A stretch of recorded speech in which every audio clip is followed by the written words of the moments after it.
د منځګزار مخې ته تېرېدل څومره لویه ګناه لري. د ابو هريره رضی الله تعالی عنہ روایت ته، دا روایت سنن ابن ماجه کې دی، 946 نمبر روایت ته.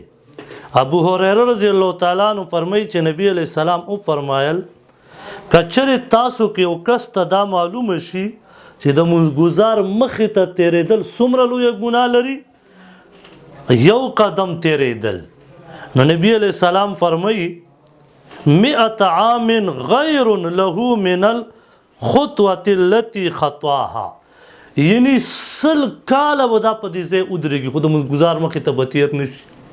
مونږ خو چې منځګزار سجدې ته لاړ شي مونږ ته زر واوړو چې زه وی نه لیدم.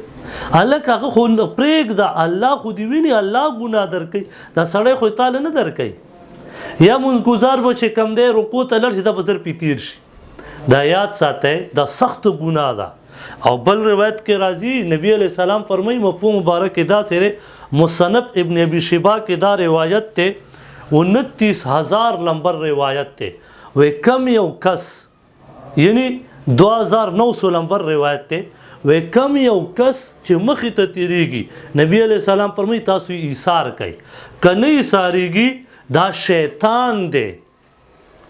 ما او تا ته نبی علیہ السلام دومره سخت وایي ذکر کړ چې څوک منځګزار مخې ته تېر نشي. الله پاک دې موږ او تاسو بچ کړي.